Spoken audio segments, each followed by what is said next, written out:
नमस्कार दोस्तों, कैसे हैं आप सभी। आइए आज हम एक और कहानी सुनते हैं।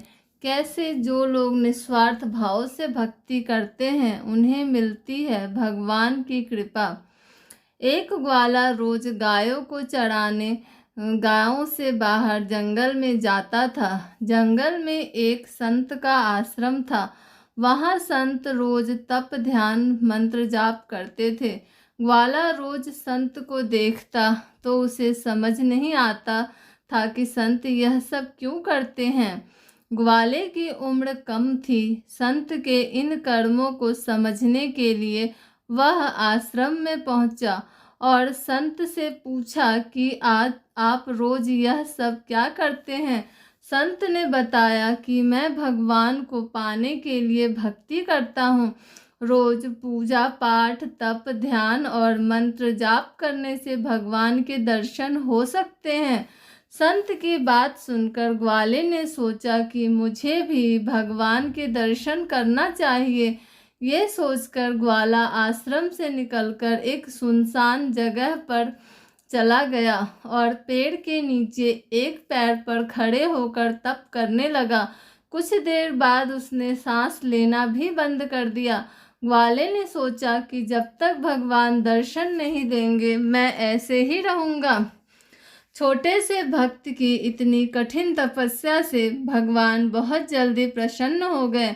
वे ग्वाले के सामने प्रकट हुए और बोले कि पुत्र आंखें खोलो, मैं तुम्हारे सामने आ गया हूँ।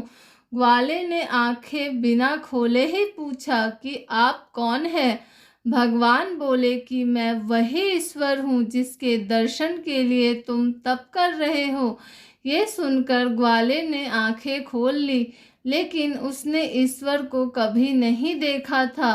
वह सोचने लगा कि क्या यही वो भगवान है। यह जानने के लिए उसने भगवान को एक पेड़ के साथ रस्सी से बांध दिया। भगवान भी भक्त के हाथों बंध गए।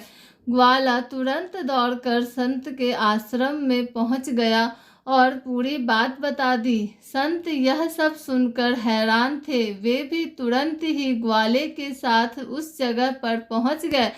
संत ने उस पेड़ के पास पहुंचे तो उन्हें वहां कोई दिखाई नहीं दिया। भगवान सिर्फ ग्वाले को दिखाई दे रहे थे। संत ने बताया कि मुझे तो यहाँ कोई दिखाई नहीं दे रहा है। तो ग्वाले ने भगवान से इसकी वजह पूछी। भगवान ने कहा कि मैं उन्हीं इंसानों को दर्शन देता हूँ जो निस्वार्थ भाव से मेरी भक्ति करते हैं। जिन लोगों के मन में कपट स्वार्थ लालच होता है उन्हें मैं दिखाई नहीं देता।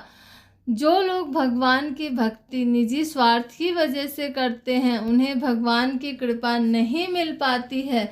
इसलिए भक्तों निस्वार्थ भाव से भगवान की भक्ति करते रहें।